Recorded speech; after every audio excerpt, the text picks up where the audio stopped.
কলা ওই তো কিলো 4-5 হবে। 4-5 হয়ে যাবে। এর আগেরটাও 2.5-3 কিলো হতো, এটা আরো বড় হয়ে গেছে। কাটবো? হ্যাঁ কাটো।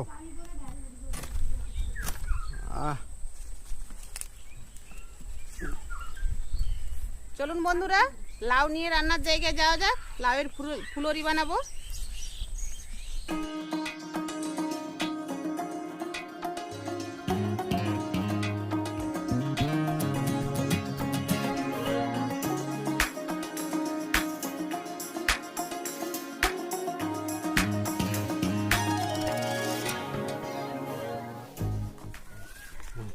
এতগুলো লাউ কি করে যে কাটবো বাবা আমি।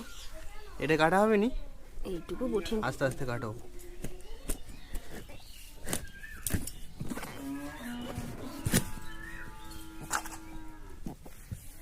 কিরে নরম রয়েছে? গুঁড়ো হয়নি। ও কিছু হবে না, ও বিচারগুলো বাদ দেওয়া যাবে। তুই করে দে। আজকে বয়স্ক লাউয়ের ফুলরি হবে। আমি ছাড়ি সব রকম লাউই চলে। আমি ছাড়ি দেবো, তুই করে দে। সব রকম লাউই হয় বলো? সব রকম লাউই হয়, কচিরও হয়, বড় বয়স্করও হয়।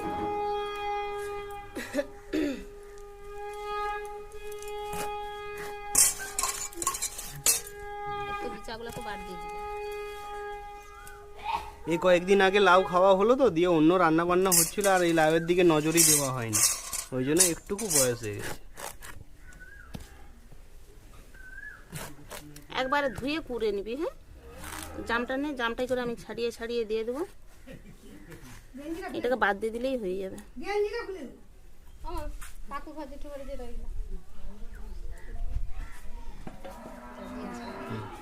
চলো আমাদের রান্নাটা করা যাক।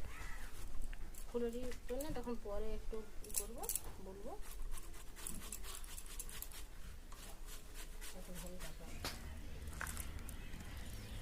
লাউয়ের ফুলুরির জন্যে লাউগুলাকে এইভাবে ঝিরঝিরি করে নেবেন, তবে ফুলুরিটা খুব সুন্দর হবে। এরকম বয়স্ক লাউটা হলেই ফুলুরিটা খুব ভালো হয়।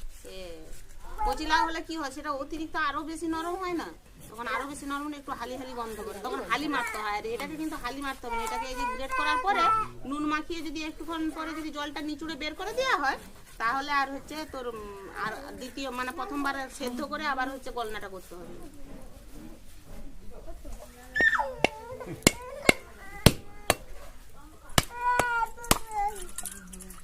নারকেলটা পুড়ছে ভালো। এবার অল্প পরিমাণে লবণ দিয়ে দিচ্ছি, লবণ দিয়ে একটু মাখিয়ে রেখে দেবো। এটাও করে দিবি। নারকেলটা কোথায় মিষ্টি আছে, বাবা খেয়ে বললো মিষ্টি আছে কোথায়, যেটু মিষ্টি আছে না নারকেলটা ভালো হবে। আমি নুন দিয়ে মাখিয়ে রেখেছি, এবার দিব চাল গুঁড়ি 300 গ্রাম রয়েছে, দিচ্ছি। ময়দা দিব। সিদ্ধ চাল না আতপ চাল? এটা সেদ্ধ চালের গুঁড়ি।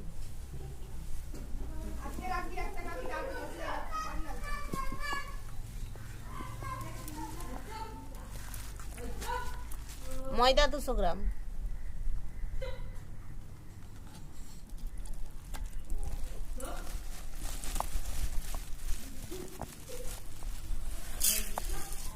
চিনি 300 গ্রাম।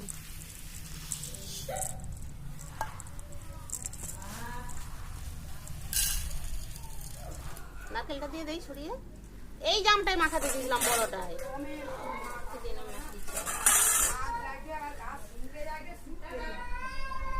নারকেল কুড়ি।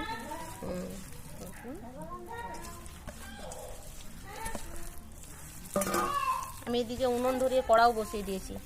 2 চামচ মতো ছোট চামচের মৌরি আর 5-6টা এলাচের দানা থেতো করে নিয়েছি, দিয়ে দিচ্ছি একসঙ্গে। ভালো করে মিক্সড করে আমি চালগুড়িটা রাখছি, একটু যদি লাগে দিতে হবে। দিতে হবে এখন, চিনিটা জল ফাটবে যখন, চিনিটা ফেটাতে হবে। বন্ধুরা, কোনো কারণবশত ভয়েসটা আমাদের রেকর্ড হয়নি। আমাদের ব্যাটারটি খুব ভালোভাবে তৈরি হয়ে গেছে। 250 গ্রাম যে ময়দা ছিল সেটাও পুরোটা লেগে গেছে, আর 300 গ্রাম চালগুড়ি সেটাও দিয়ে দিয়েছি। এইভাবে ব্যাটারটা দেখুন কোন তৈরি করেছে, খুব সুন্দর হয়ে মাখানো হয়েছে। ব্যাটারের ঘনত্বটা ঠিক এইভাবে রাখতে হবে। এদিকে আমি তেল বসিয়ে দিয়েছিলাম, তেলটা হিট হয়ে গেছে। এবার প্রথমে একটা দিয়ে দেখবে, হ্যাঁ ঠিকঠাকভাবে হিট হয়ে গেছে, এবার দেওয়া যাবে। তো দেওয়ার সময় অবশ্যই আপনারা তেলটিকে খুব ভালোভাবে হিট করবেন, তা না হলে নিচে লেগে যাবে, যেহেতু লাউ দেওয়া রয়েছে। আর দেওয়ার সঙ্গে সঙ্গেই নাড়বেন না, 1 মিনিট পর নাড়াচাড়া করবেন।